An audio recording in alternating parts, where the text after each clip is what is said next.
नमस्कार, स्वागत है आपका एन न्यूज के इस खास कार्यक्रम अपनों उत्तराखंड में। मैं आपके साथ हूं पूजा परमार। चलिए खबरों की शुरुआत करते हैं। मुख्यमंत्री पुष्कर सिंह धामी और भाजयुमो राष्ट्रीय अध्यक्ष तेजस्वी सूर्या ने मंगलवार को श्रीनगर में युवा संवाद कार्यक्रम में प्रतिभाग कर जनसभा को संबोधित किया।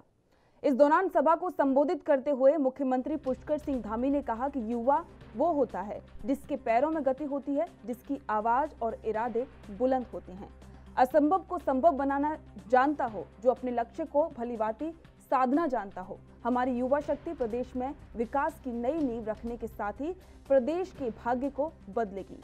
प्रदेश सरकार की ये प्राथमिकता है कि युवाओं को नए अवसर प्रदान किए जाएं और इस दौरान मुख्यमंत्री धामी ने वात्सल्य योजना, महालक्ष्मी किट जैसी तमाम जन कल्याणकारी योजनाओं के बारे में जानकारी दी।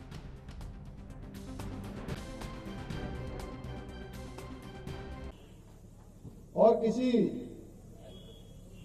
कवि ने लिखा है आप जैसे सभी युवाओं के लिए, छाकर तुम अब आसमान में, छाकर तुम अब आसमान में, सूरज सा यूं प्रकाश करो, जन जन को दे ऊर्जा, पृथ्वी को प्रकाशमान करो, पृथ्वी को प्रकाशमान करो।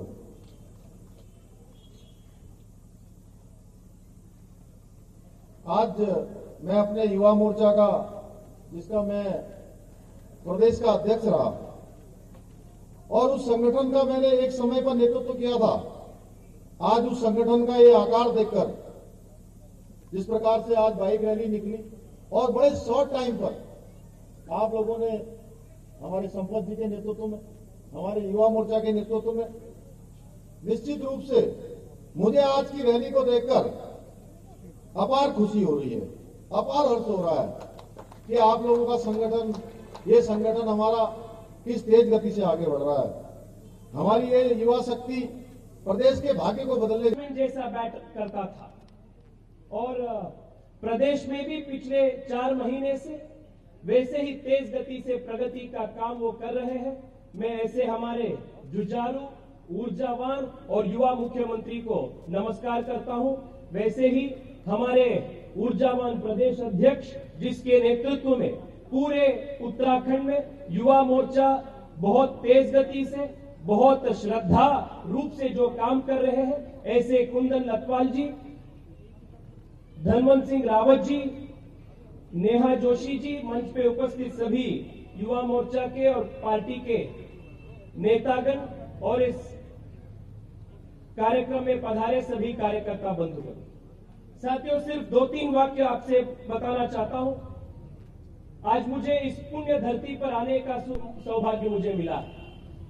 कुंदन जी ने बता रहे थे कि ये वो धरती है, वो भारत के first chief of defence staff को भारत के दिया है बिपिन रावत जी का धरती है। ये श्रीनगर की धरती है, गढ़वाल की धरती है, पौड़ी जिला का धरती है। इस धरती का महत्व यह है कि आज भारत के सबसे पॉपुलस स्टेट, सबसे ज्यादा जनसंख्या जो स्टेट है, ऐसे उत्तर प्रदेश के जनप्रिय जो मुख्यमंत्री है योगी आदित्यनाथ जी, वो भी यही जिले से आते हैं। ये इस धरती का ताकत है। उत्तराखंड विधानसभा चुनाव में संगठन की तैयारियों का जायजा लेने के लिए भाजपा के राष्ट्रीय अध्यक्ष जेपी नड्डा खुद मोर्चे पर उतरने जा रहे हैं। वो 26 दिसंबर को देहरादून आएंगे। नड्डा अपने इस दौरे में कोई जनसभा या रोड शो नहीं करने वाले हैं। उनका पूरा फोकस 70 विधानसभा सीटों में पार्टी की चुनावी तैयारियों का पता लगाना है।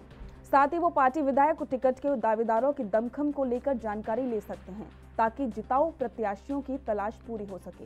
विधानसभा क्षेत्रों के मोर्चे पर उतारी गई टीम को एकदम ठोस और पुख्ता रिपोर्ट देने को कहा गया है। बैठक में नड्डा प्रदेश और विधानसभा सीट पर विरोधी पार्टी की चुनावी रणनीति, उनके उठाए जा रहे मुद्दे और संभावित दावेदारों को लेकर भी जानकारी लेंगे। वहीं कांग्रेस जेपी नड्डा के दौरे को लेकर कांग्रेस का कहना है कि बीजेपी को अब अपनी रैलियों में मुट्ठी भर भीड़ इकट्ठा करना मुश्किल हो गया है और अब 70 सीटों का आकलन करेंगे। कांग्रेस का कहना है कि बीजेपी ने 5 साल सरकार चलाई है, तब भी भाजपा को टिकट देने के लिए सोचना पड़ रहा है। आगे कांग्रेस ने कहा कि बीजेपी चाहे जितने सितारे उत्तराखंड में उतार दे, लेकिन जनता अब कांग्रेस को जिताने का मन बना चुकी है। से अपने पदाधिकारियों से उसमें चर्चा वार्ता करेंगे और उसका एक तरह से वो फीडबैक भी लेंगे और किस तरह से उसको इम्प्लीमेंट करना है वो भी हम सबको उसका मार्गदर्शन करेंगे।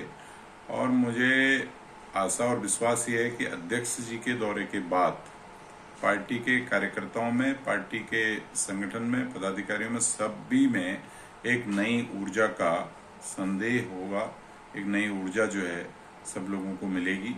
तो इसलिए आगामी जो 26 को अध्यक्ष जी का दौरा है उसके निश्चित तौर पर बहुत बड़ा एक सकारात्मक हमको परिणाम प्राप्त होंगे और जो हमारी उत्तराखंड में जो चुनाव 2022 के हो रहे हैं एक बड़े बहुमत से हम जीत की ओर आगे बढ़ रहे हैं और उस पर जो है कि हमें बेनिफिट्स होंगे। है इस बात को कि उनके दौरे में या उनकी रैली में भी और मोदी जी की रैली में भी मुट्ठी भर लोग जमा कर पाना मदन कौशिक और पूरे संगठन के लिए मुश्किल हो गया था। और अब चले हैं 70 सीटों का आकलन करने। जिस दल ने यहाँ 4.5 पौने 5 साल प्रचंड बहुमत और डबल इंजन की सरकार चलाई हो, क्या उस दल को इतनी मशक्कत करने की जरूरत पड़नी चाहिए थी? क्या उस दल के पास ये सुनहरा मौका नहीं था कि वो विकास के नए आयाम यहाँ पर स्थापित करे और वो रोजगार पे के क्षेत्र में इतना काम कर दे, वो महिलाओं के क्षेत्र में इतना काम कर दे कि उसको कुछ मशक्कत या एक्सरसाइज करने की जरूरत ही ना पड़े। लेकिन आज जिस तरह से हम आवागमन देख रहे हैं केंद्रीय नेताओं का उत्तराखंड में, उससे तो यही लगता है कि उनको अपनी सियासी जमीन खिसकती हुई देखकर वो निश्चित तौर पर जान गए हैं कि सुपड़ा साफ होने वाला है। इसलिए लगातार नड्डा जी भी आ रहे हैं और तमाम सितारे जमीन पे उतारे जा रहे हैं। लेकिन मैं कहना चाहती हूँ इन लोगों से कि चुनाव सितारों को जमीन पे उतार कर नहीं जीते जाते। चुनाव जीते जाते हैं विकास के बल पर, महिला सुरक्षा के बल पर, किसानों की जो दुर्दशा आपने करी, जो बेरोजगारियों पर लाठियां आपने भाजी, अगर ये सब कुकर्म न किए होते और विकास किया होता तो वो चीख चीख कर अपनी गवाही देता। वक्त हो गया है ब्रेक का, जल्द लौटेंगे।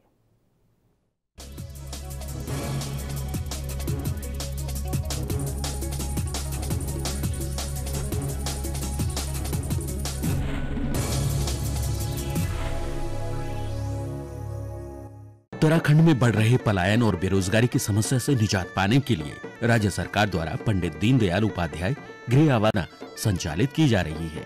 योजना अंतर्गत पर्वतीय क्षेत्रों में अधिकतम 15 लाख और मैदानी क्षेत्रों में अधिकतम 7.5 लाख रुपए की सब्सिडी, साथ ही ब्याज में भी पहले 5 साल तक 1 से 1.5 लाख रुपए तक छूट दी जा रही है।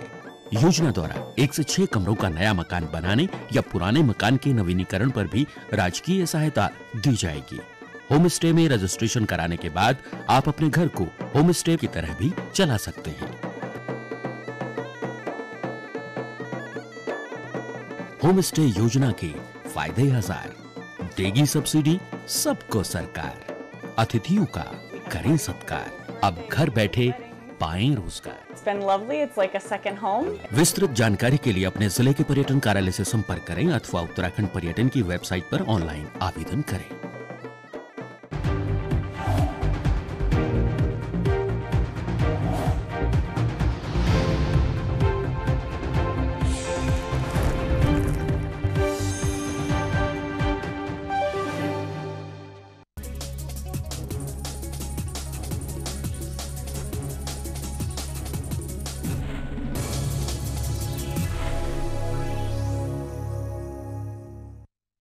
ब्रेक के बाद स्वागत है, बढ़ते अगली खबर की ओर।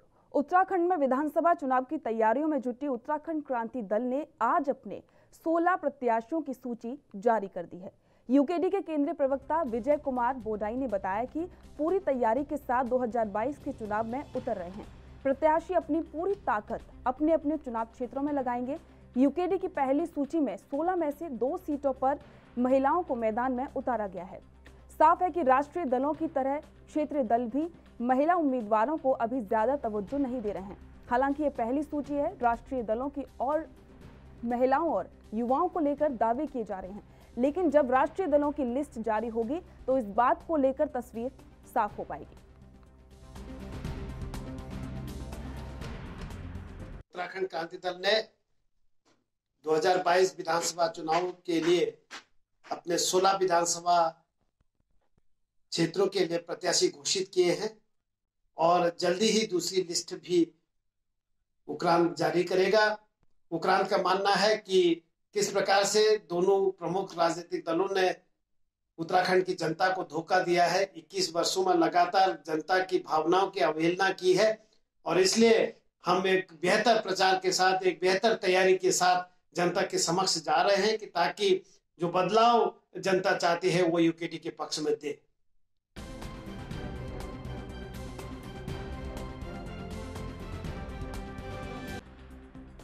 आपको बता दें कि यूकेडी ने पूर्व केंद्रीय अध्यक्ष दिवाकर भट्ट को देवप्रयाग से प्रत्याशी चुना है और इसी के साथ में आपको बता दें कि उन्हें एक बड़ी जिम्मेदारी दी गई है। वहीं पूर्व विधायक पुष्पेश त्रिपाठी द्वारा हाट से दावेदार उम्मीदवार चुने गए हैं और वहीं शिव प्रसाद सेमवाल डोईवाल विधानसभा से उम्मीदवार चुने गए हैं।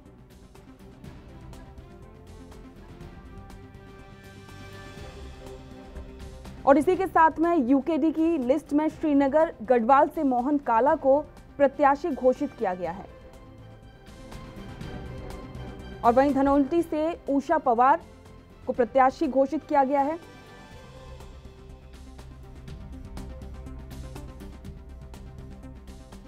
और लैंसडाउन से एपी जुयाल को उम्मीदवार बनाया गया है।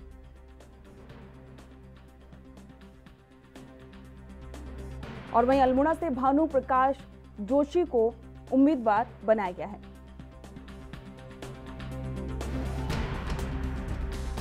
और वहीं काशीपुर से मनोज डोबरियाल को उम्मीदवार बनाया गया है। वो काफी समय से यहां पर एक्टिव थे और वहीं राजनीति में उनकी अच्छी पकड़ है, जिसको लेकर उन्हें ये जिम्मेदारी दी गई है। वहीं यमकेश्वर से शांति प्रसाद भट्ट को उम्मीदवार बनाया गया है। यूकेडी ने बहुत ही सोच समझकर अपने प्रत्याशियों की लिस्ट जारी की है। और इसके बाद में आपको बता दें कि केदारनाथ से गजपाल सिंह रावत को उम्मीदवार बनाया गया है। गजपाल सिंह रावत भी अपनी अच्छी पकड़ क्षेत्र में रखते हैं और इसको देखकर यूकेडी ने ये फैसला किया। वहीं रायपुर से अनिल डोभाल को प्रत्याशी चुना गया है और इसी के साथ में ऋषिकेश से मोहन सिंह असवाल को मौका दिया गया है। यूकेडी की ये पहली लिस्ट है जिसमें 16 प्रत्याशियों को उतारा गया है और जिनके नाम की घोषणा हुई है। आपको ये भी बता दें कि देहरादून कैंट से अनिरुद्ध काला को जिम्मेदारी दी गई है और उन्हें उम्मीदवार बनाया गया है। उनके कार्य को देखते हुए अनिरुद्ध काला को उम्मीदवार बनाया गया है और वहीं चौबट्टा खाल से वीरेंद्र सिंह रावत को उम्मीदवार चुना गया है। और यूकेडी की पहली सूची में अगला नाम उर्मिला मेहर का है, जिन्हें टिहरी से उम्मीदवार बनाया गया है। और इसी के साथ में किच्छा से जीवन सिंह नेगी को उम्मीदवार बनाया गया है, क्योंकि नेगी बड़े समय से किच्छा में अपनी पकड़ को मजबूत बनाए हुए हैं। जनता उनके समर्थन में है। और वहीं देवप्रयाग से पूर्व केंद्रीय अध्यक्ष दिवाकर भट्ट को उम्मीदवार बनाया गया है।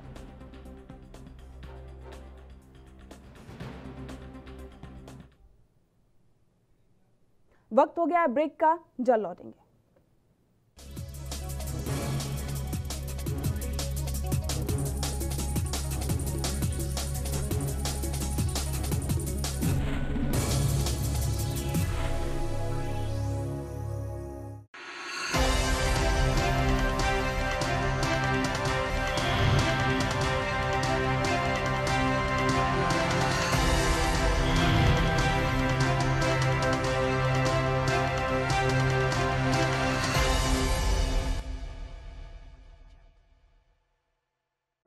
ਪੰਜਾਬ ਸਰਕਾਰ ਨੇ ਪਿੰਡਾਂ ਅਤੇ ਸ਼ਹਿਰਾਂ ਦੀ ਲਾਲ ਲਕੀਰ ਦੇ ਅੰਦਰ ਬਣੇ ਘਰਾਂ ਵਿੱਚ ਰਹਿਣ ਵਾਲੇ ਲੋਕਾਂ ਨੂੰ ਮਾਲਕੀ ਹੱਕ ਦੇਣ ਲਈ ਮੇਰਾ ਘਰ ਮੇਰੇ ਨਾਮ ਸਕੀਮ ਦੀ ਸ਼ੁਰੂਆਤ ਕੀਤੀ ਹੈ, ਜੋ ਕਿ ਇੱਕ ਵੱਡਾ ਫੈਸਲਾ ਹੈ।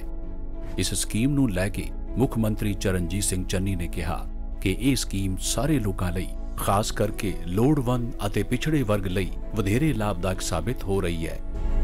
ऐसी ये स्कीम लेके आए कि मेरा घर मेरे नाम, जिन्ने पिंडां दे विच लाल लैन दे अंदर घर है सारे थोड़े अपने नाम कर देने। मेरा घर मेरे नाम लाल लैन दे अंदर दे जिन्ने मकान है उन्होंने ड्रोन दे नाल नक्शे बना के जिथे जिथे तुसी काबज हो वो कब्जे दे आधार ते असीं थोड़े नाम ते रजिस्ट्रियां करनियां शुरू करतियां। कोई पैसा थोड़ा नहीं लगना, सारा सरकार वालों तुहानूं सनदां बना के असीं देणियां। दरअसल ਇਹ ਸਕੀਮ ਪਹਿਲਾਂ ਸਿਰਫ ਪਿੰਡਾਂ ਵਿੱਚ ਰਹਿਣ ਵਾਲੇ ਲੋਕਾਂ ਲਈ ਹੀ ਸ਼ੁਰੂ ਕੀਤੀ ਗਈ ਸੀ, ਪਰ ਹੁਣ ਇਸ ਸਕੀਮ ਨੂੰ ਲਾਲ ਲਕੀਰ ਖੇਤਰ ਵਿੱਚ ਪੈਂਦੇ ਸ਼ਹਿਰਾਂ ਦੇ ਯੋਗ ਵਸਨੀਕਾਂ ਤੱਕ ਵਧਾਇਆ ਗਿਆ ਹੈ। ਇਸ ਤੋਂ ਇਲਾਵਾ ਮੁੱਖ ਮੰਤਰੀ ਚਰਨਜੀਤ ਸਿੰਘ ਚੰਨੀ ਨੇ ਕਿਹਾ ਕਿ ਪੁਰਾਣੇ ਮੁਹੱਲਿਆਂ ਵਿੱਚ ਲੰਬੇ ਸਮੇਂ ਤੋਂ ਬਣੇ ਘਰਾਂ ਵਿੱਚ ਰਹਿ ਰਹੇ ਲੋਕਾਂ ਨੂੰ ਵੀ ਇਸ ਸਕੀਮ ਤਹਿਤ ਸ਼ਾਮਿਲ ਕਰਕੇ ਇਸ ਦਾ ਲਾਭ ਦਿੱਤਾ ਜਾ ਰਿਹਾ ਹੈ ਤੇ ਬਸੇਰਾ ਨਾਂ ਦੀ ਇੱਕ ਹੋਰ ਸਕੀਮ ਦੇ ਤਹਿਤ ਲਾਲ ਲਕੀਰ ਤੋਂ ਬਾਹਰ ਝੁੱਗੀ ਝੌਂਪੜੀ ਵਾਲੇ ਖੇਤਰਾਂ ਵਿੱਚ ਰਹਿੰਦੇ ਲੋਕਾਂ ਨੂੰ ਵੀ ਮਾਲਕੀ ਹੱਕ ਦਿੱਤੇ ਜਾ ਰਹੇ ਨੇ। ਪੰਜਾਬ ਦੇ ਵਿੱਚ ਬਸੇਰਾ ਸਕੀਮ ਲੈ ਕੇ ਆਂਦੀ ਹੈ, ਜਿਹਦੇ ਤਹਿਤ ਜਿੰਨੀਆਂ ਪੁਰਾਣੀਆਂ ਬਸਤੀਆਂ, ਚਾਹੇ ਕੋਈ ਬਗਾਲਾ ਬਸਤੀ ਬਣੀ ਵੀ ਹੈ, ਚਾਹੇ ਕੋਈ ਹੋਰ ਬਸਤੀ ਬਣੀ ਵੀ ਹੈ, ਸਲਮ ਏਰੀਏ ਹੈ, ਸਾਰਿਆਂ ਨੂੰ ਉਹਨਾਂ ਦੀ ਜ਼ਮੀਨ ਐਸੀ ਦੇ ਰਹੇ हैं। ये स्कीम ऐसी लेके आए है। ਜ਼ਿਕਰਯੋਗ ਹੈ ਕਿ ਮੁੱਖ ਮੰਤਰੀ ਖੁਦ ਵੀ ਕਈ ਵਾਰ ਆਪਣੇ ਸੰਘਰਸ਼ ਦੇ ਦਿਨਾਂ ਦੀ ਚਰਚਾ ਕਰ ਚੁੱਕੇ ਨੇ ਤੇ ਇਸੇ ਦਾ ਨਤੀਜਾ ਹੈ ਕਿ ਉਹ ਗਰੀਬ ਤੇ ਬੇਸਹਾਰਾ ਲੋਕਾਂ ਦੀ ਮਦਦ ਲਈ ਹਮੇਸ਼ਾ ਤਤਪਰ ਰਹਿੰਦੇ ਨੇ।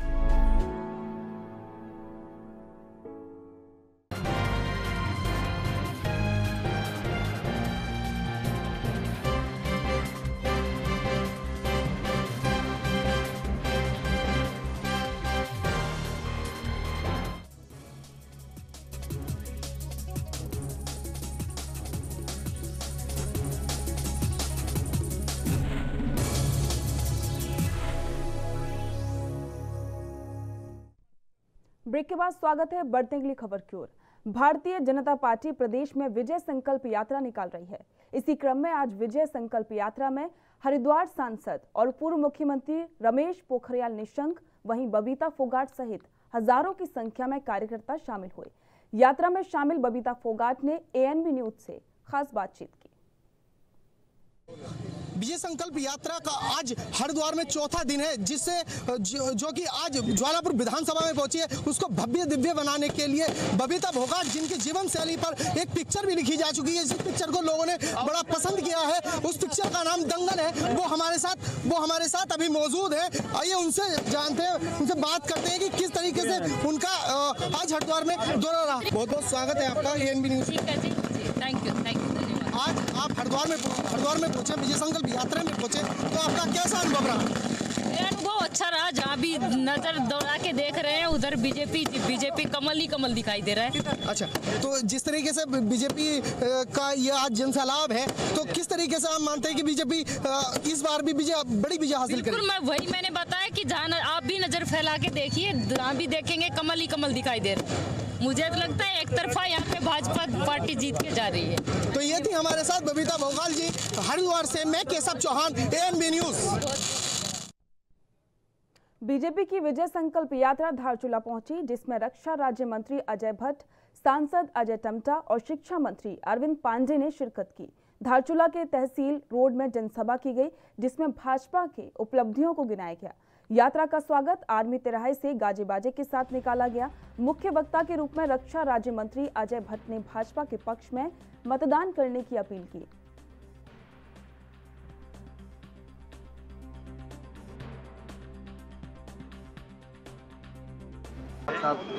ये जो हमारी यात्रा चल रही है, ये विजय का संकल्प लेके चल रही है। लोगों का सहयोग लेके हमको आगे बढ़ना है।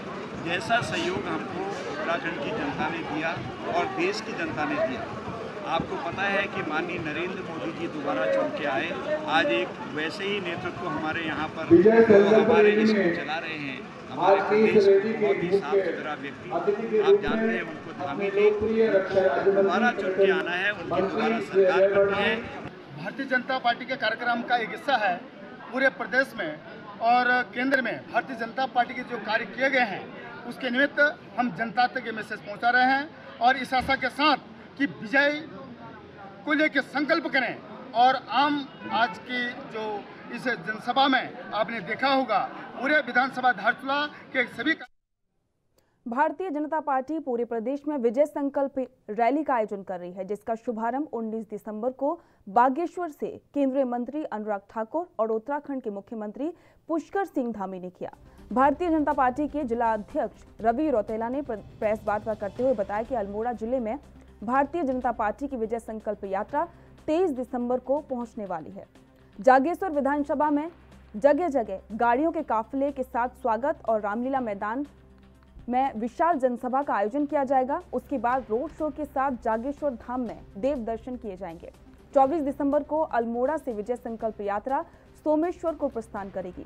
सोमेश्वर में जनसभा को उत्तराखंड प्रदेश सह प्रभारी रेखा वर्मा और पूर्व मुख्यमंत्री त्रिवेंद्र सिंह रावत, अल्मोड़ा पिथौरागढ़ सांसद अजय टम्टा संबोधित करेंगे।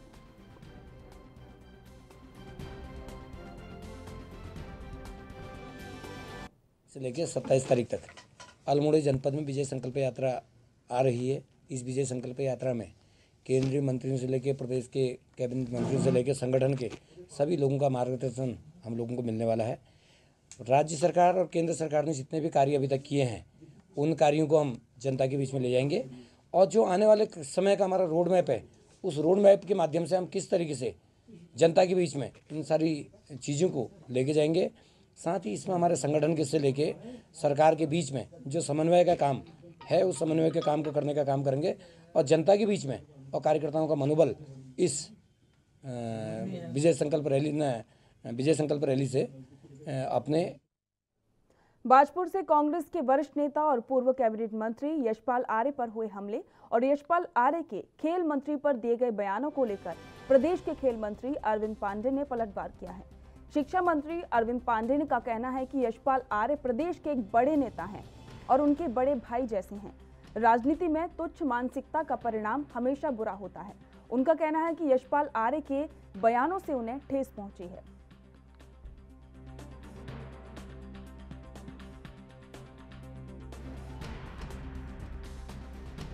कि गिद्ध कितनी भी ऊंचाई पे चला जाए उसकी नज़र हमेशा सड़े गले मीट पे होती है। उनकी ये उनकी भाषा सुन के मुझे बहुत अफसोस है। राजनीति में कभी भी इतना घटियापने पे आदमी को नहीं आना चाहिए। हमारे बड़े भाई हैं, वो इतने बहुत बड़े दायित्व उन्होंने संभाल रखा है। ये उनके पाले हुए पाप हैं, मैं उन पर आरोप नहीं लगा रहा हूँ। जितने लोग इस घटना में थे, पहली बात तो मैं इस घटना की चाहे किन्हीं भी किया हो, मैं इस घटना की ईमानदारी से सच्चे मन के साथ। केवल कन्या पाठशाला मंगलौर में मां सरस्वती मूर्ति स्थापना दिवस पर उत्तराखंड के पूर्व मुख्यमंत्री मंगलौर पहुंचे। संस्कृति कार्यक्रम में हिस्सा लेते हुए त्रिवेंद्र सिंह रावत ने बच्चों को मानसिक और शारीरिक तौर पर मजबूत रहने की अपील की। उन्होंने कहा कि बालिकाओं को मजबूत करने के लिए सरकार भी कई प्रशिक्षण कार्यक्रम चला रही है, जिससे बालिका मजबूत हो सके। बेटियों की सुरक्षा के लिए नैतिक बल और नैतिक शिक्षा पर जितना ध्यान दिया जाएगा, हमारी बेटी उतनी ही मजबूत होगी। विधानसभा चुनाव की तैयारियों पर आम आदमी पार्टी पर तंज कसते हुए उन्होंने कहा कि आम आदमी पार्टी पहले दिल्ली के मॉडल को सही करे। चुनाव से पहले आप पार्टी घोषणाएं करके जनता को मूर्ख बना रही है। आगामी चुनाव में भाजपा मजबूती के साथ, पूर्ण बहुमत के साथ सरकार बनाएगी।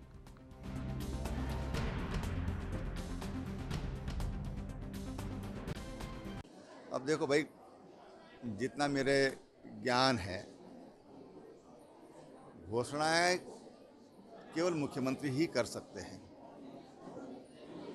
वो तो लोगों को छलने का काम कर रहे हैं कि साहब बिजली बिल माफ़ी का गारंटी कार्ड, फ्री बस पास का कार्ड, 1000 रुपये महीना पेंशन का कार्ड। तो ये खाली ये बातों से कुछ नहीं होता है। अगर उनको ये सब कुछ करना था तो पहले अपने वायदे देखें। उनको आज लंबे समय से दिल्ली में मुख्यमंत्री हैं, तो वहाँ की हालत क्या की है उन्होंने, वो देखा जाना चाहिए। जबकि दिल्ली का अगर हम राजस्व देखें तो उत्तराखंड का जहाँ 1600-1700 करोड़ है, वहाँ 1 लाख करोड़ से ज़्यादा है। तो केजरीवाल जी वहाँ पर क्या कर रहे हैं, अगर उसको हम देख लें तो सारी जो वास्तविक स्थिति है वो सामने आ जाएगी। और इसी के साथ अपनों उत्तराखंड में फिलहाल इतना ही। देखते रहिए ANB न्यूज़। नमस्कार।